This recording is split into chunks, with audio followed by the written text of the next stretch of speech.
Welcome, welcome, welcome, deep divers, to the Deep Dive. I'm so incredibly glad you're joining us today on this Sleepless podcast for a story that, frankly, it kind of haunts the corridors of history.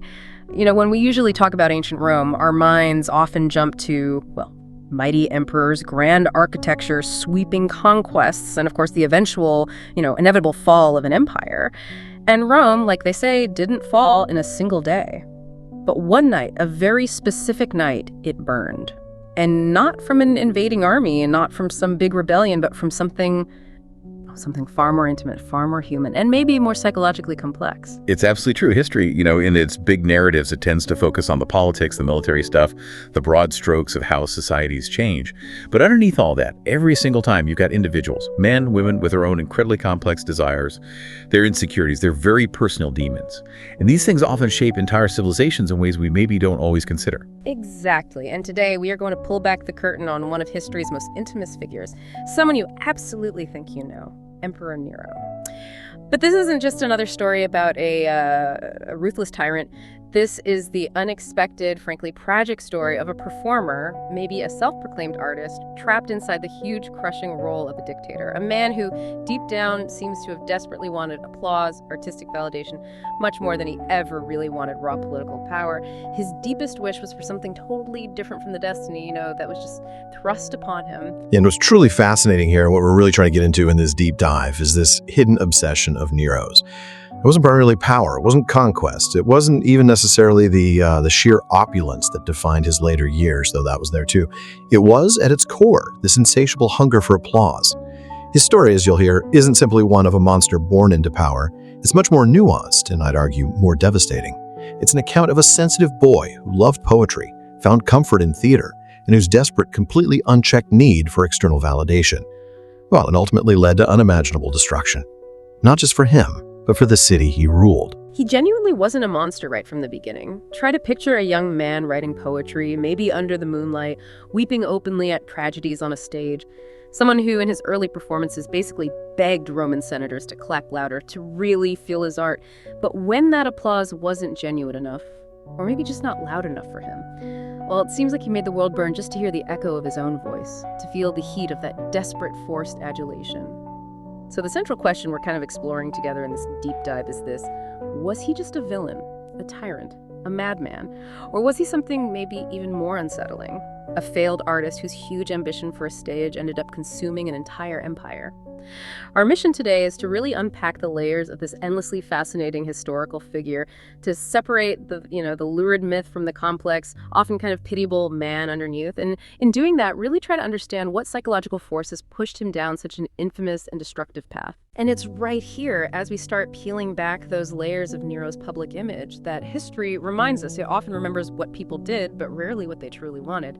And Nero, well, he seems to have wanted none of the imperial stuff that fate handed him. Picture this: a child born Lucius Domitius Ahenobarbus.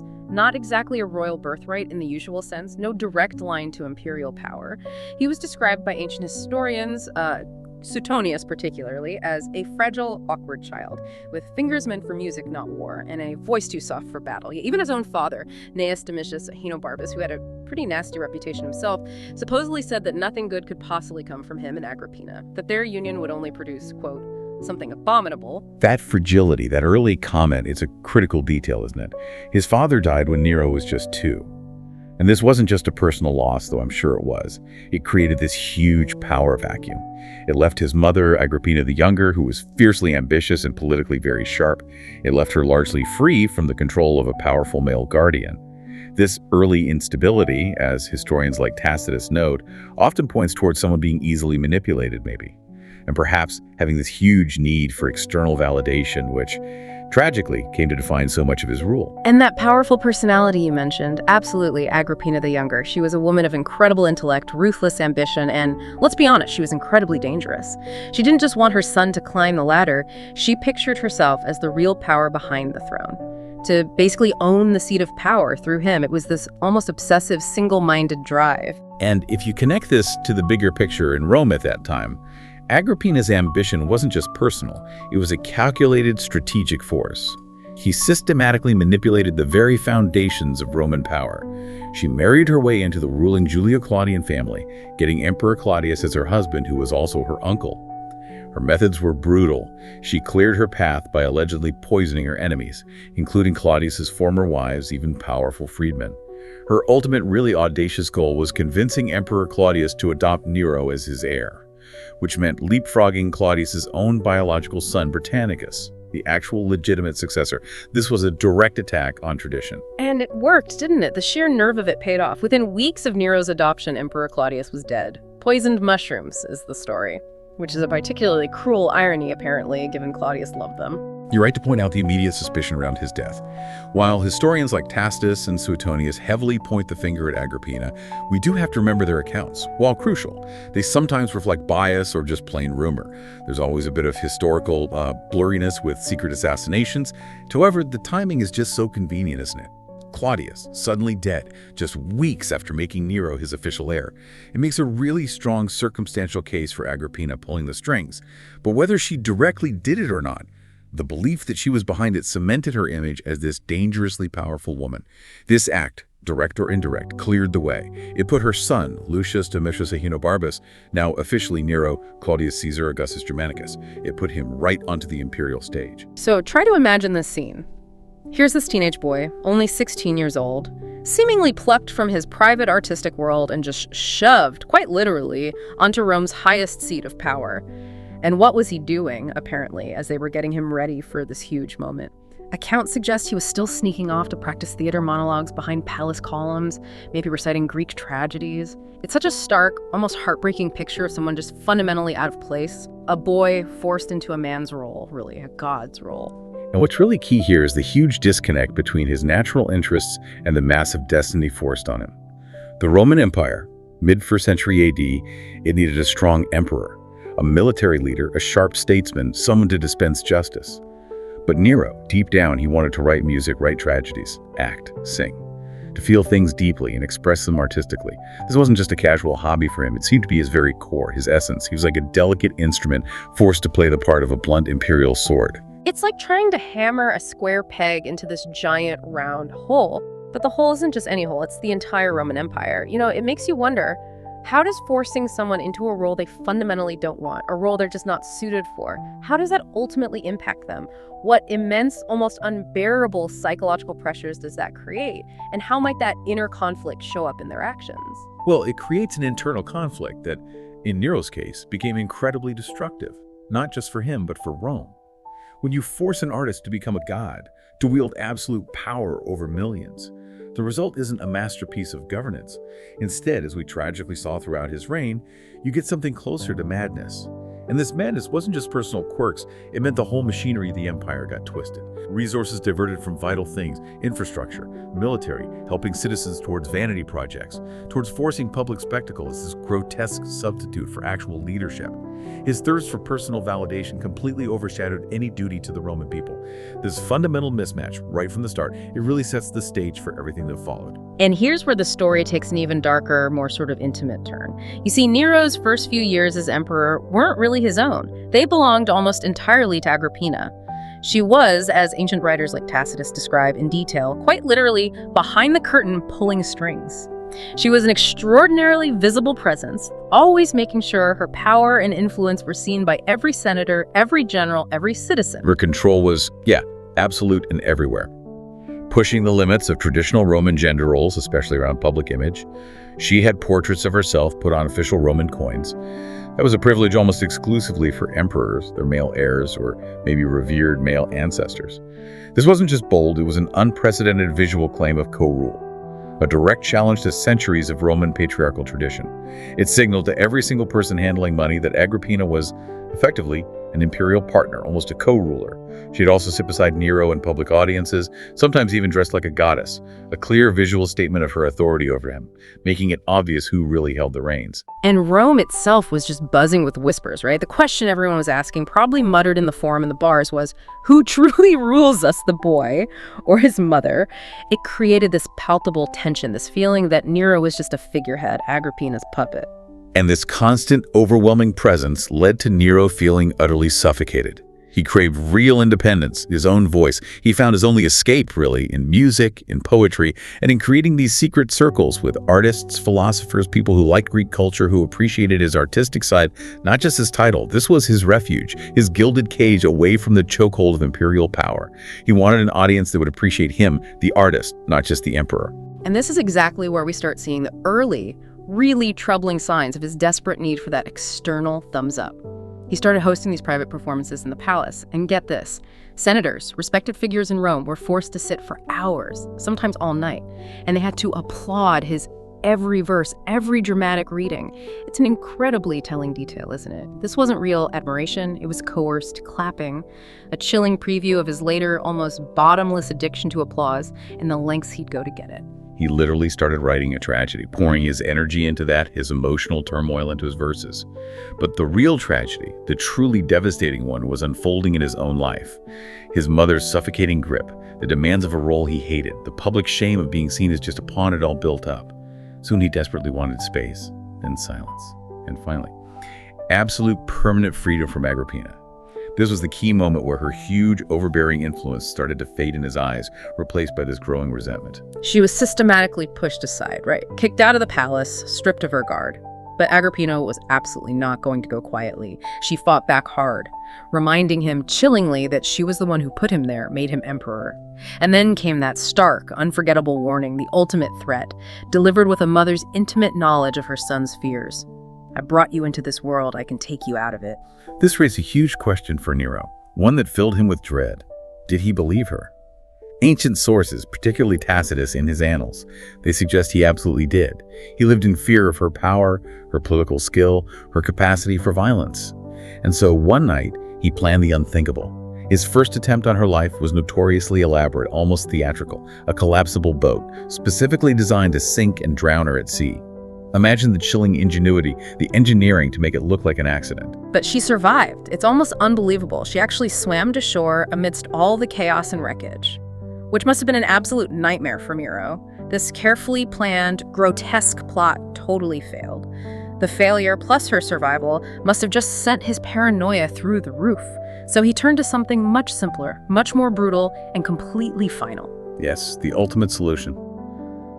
A dagger. It was matricide. An act considered horrific even by Roman standards, a deep violation of natural law. This marked the first truly deep crack in Nero's soul, a moral line completely crossed. But, as we'll see, it wasn't the last. The psychological weight of such an act, killing his own mother, must have been huge.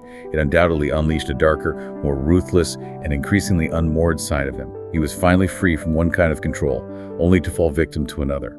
The insidious control of his own growing pathology and unchecked desire. It really makes you wonder, doesn't it, about the extreme lengths someone would go to gain freedom from that kind of oppressive control, especially if that control had put them in such an impossible, unwanted position of power in the first place. What happens when a desire for autonomy, maybe understandable at some level, turns into something so deadly, so absolute? With Agrippina finally gone, Nero was, in his own head, free. And this is precisely where his true, unrestrained nature, or maybe the nature molded and warped by all this, really started to emerge and take over his reign. So, what does this all mean for how he ruled? With his mother's heavy influence finally gone, Nero's artistic ambitions were truly let loose. Now, completely unconstrained by any moral or political check, he started with acts of self-indulgence that, at first, seemed almost comically harmless. He renamed the month of April after himself, calling it Neronius. He famously raced chariots through the city streets, shocking for an emperor, openly doing something usually left to professionals and commoners, and of course competing in poetry contests and music competitions, where he was, miraculously, always the winner, often with intimidated judges and forced applause in the background. It was almost like a farce, but it spoke volumes about his desperate, almost childlike need for validation. And he didn't just keep his performances in Rome, did he? He took his show on the road, embarked on that infamous tour of Greece to perform for big crowds. Can you actually picture the Emperor of Rome, the most powerful man in the world, up on a public stage, singing tragic verses, acting out roles, with sources like Suetonius claiming tears streaming down his face as he performed? It's an image that's both totally bizarre and weirdly poignant for an emperor. This wasn't just a hobby, it was his deepest calling, no matter how unsuited it was for his actual job. What's really fascinating here is how applause worked for him. For Nero, applause wasn't just appreciation. It was an incredibly powerful, almost addictive drug. This obsession with external validation became the central driving force of his rule. It overshadowed almost every other duty he had as emperor. Rome, in his increasingly warped mind, stopped being an empire to govern, a republic to manage, and started to become his personal theater. Every policy, every decree, every grand project seemed designed to get the ultimate ovation. And that explains why his building projects became so grand, so wildly theatrical, so focused on him. He wasn't just building structures, he was building sets for his life. After the Great Fire, which we'll get to, he started building the infamous Domus Aurea, his golden house. This wasn't just a house, it was, by all accounts from ancient writers, this impossibly lavish, sprawling palace complex. Acres of gardens, an artificial lake, rotating dining rooms meant to mimic the heavens, ceilings that could literally rain perfume or flowers on guests. It was the ultimate, flashy display of ego, an emperor's ultimate stage. This period really highlights a stark and rapidly growing contrast. While Nero was busy with his artistic pursuits and building golden palaces that were just unbelievable, Rome itself was literally and figuratively crumbling. Poverty spread like wildfire among the common people. Corruption festered unchecked in the administration, and the pressing needs of the vast empire, its infrastructure, its military, its public welfare, they were increasingly ignored in favor of the emperor's personal satisfaction and artistic ambitions. This growing gap, this simmering resentment in Rome, it built up to an unbearable pressure. And then, quite literally, the city itself was engulfed in a crisis that would define Nero's legacy forever: the Great Fire. Indeed. It was 64 AD. And what started as a small fire near the Circus Maximus quickly spread and consumed huge parts of Rome. It burned for 6 devastating days, then apparently died down, but then reignited for another 3. The city, mostly built of tightly packed wooden buildings and flammable materials, it just went up like parchment, as one account dramatically put it. It's hard, really, to grasp the sheer scale of that disaster. The details from ancient sources like Tacitus are truly vivid, painting a horrific picture. People fleeing in terror, trampling each other in narrow streets, homes collapsing around them, statues of gods and emperors melted from the intense hellish heat, ancient temples, symbols of Rome's power, collapsing into fiery ruins, the screams of the dying, the shouts of the terrified, echoing relentlessly through the smoke-filled alleys of the burning city. It was an apocalyptic scene, a living hell. And where, you might ask, was Nero during all this? This is the most infamous part of the story, right? The one that led to the enduring myth of him fiddling while Rome burns. Accounts from various ancient writers differ a bit, but many, most notably Suetonius, claim he stood on a tower, maybe on the Palatine Hill, in full theatrical costume, lyre in hand, performing a song he had written about the burning of Troy, watching his own city go up in flames. It was a performance, a grotesque, utterly detached, and chillingly theatrical performance as his people burned. The sheer theatricality of it, the coldness of recreating a mythic tragedy while a real, unimaginable one unfolded before his eyes. It's utterly chilling. It showed a profound lack of empathy, or maybe a terrifying inability to tell the difference between the brutal reality of an empire on fire and his own self-absorbed artistic story. The stage for Nero had become reality, and the lives of his citizens were just background scenery. Now, a crucial point here, because historians really debate this. Did Nero actually start the fire? We're not going to take a side because the ancient sources themselves, even Tacitus, who clearly disliked Nero, aren't definitive. They offer conflicting ideas. Some suggest it was accidental, others hint Nero wanted to clear land for his golden house. But whether he lit the first spark or not, his reaction, or maybe his shocking lack of a truly empathetic, decisive reaction, and his actions afterward irrevocably shaped his legacy. It hardened public opinion against him forever. Precisely. Started it or not, the immediate aftermath needed a scapegoat. The Roman people were outraged, terrified, suspicious. Nero desperately needed someone, anyone, to blame for the massive destruction and to shift suspicion away from himself. And his choice fell on a small, strange, and largely misunderstood group, the Christians. They were a new religious sect, seen as odd, secretive, maybe subversive. An easy, convenient target for public anger. And the persecution that followed was horrific, designed to be as public and terrifying as possible. Accounts from Tacitus describe unimaginable cruelty. He fed Christians to lions in the arenas, turning their suffering into a public show, and maybe most disturbing, he had them covered in pitch and lit as human torches to light up his nighttime garden parties, using their agony as gruesome, living lamps for his entertainment. And, tragically, applause followed these horrors. But it was thin applause, empty, forced. This really shows how his addiction to applause, once maybe a harmless wish, had spiraled into something monstrous, leading him to accept, even demand, increasingly hollow and meaningless validation. People were forced to cheer, but it was out of fear and disgust, not real admiration. This event, maybe more than any other, profoundly hardened public feeling against him. It transformed fear into deep-seated hatred and resentment. It marked the final shift from reluctant artist emperor to true, undeniable tyrant in the public mind. It really makes you think, doesn't it? How does a leader's response to a crisis, especially one this huge, just lock in their legacy for centuries? And what are the terrifying, destructive results when absolute power is used not to take responsibility, not to help people suffering, but to blame the most vulnerable people in society just to save your own political skin? As the years dragged on after the fire, a deep sense of instability just settled over Nero's reign. He became increasingly unhinged, losing whatever slight grip he might have had on reality, on responsible ruling, or even basic human decency. The ancient sources describe this cascade of escalating instability, each act more shocking than the last. He divorced and then executed his pregnant wife, Octavia, on flimsy, made-up charges of adultery. And then, in a truly bizarre and deeply disturbing move, he mourned her by marrying a young freedman named Sporus, who apparently looked strikingly like Octavia, and he forced Sporus to dress and act exactly like her. It was an act of profound psychological projection, incredibly unsettling. It showed a complete break with reality. He also continued his games and public performances, but they became increasingly twisted and cruel. He hosted events where Roman nobles, men from respected families, were literally forced to fight as gladiators, further blurring the lines between entertainment and state-sanctioned cruelty, humiliating the elite in a more personal, destructive way, fueled by wine and his own dark impulses.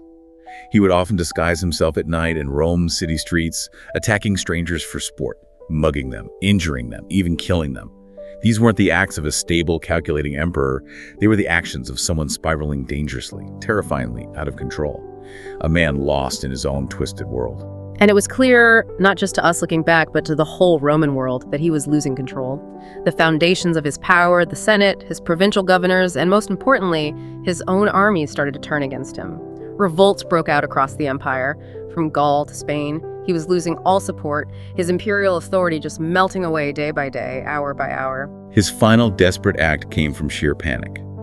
When a general, Galba, declared himself emperor with the legions backing him, Nero found himself completely abandoned, declared a public enemy by the Senate. The emperor who built a golden palace, who demanded adoration, found himself alone, barefoot, disguised, hiding in a simple servant's villa just outside Rome. It's a stark, almost poetic contrast to his old life. No stage, no throne, no audience.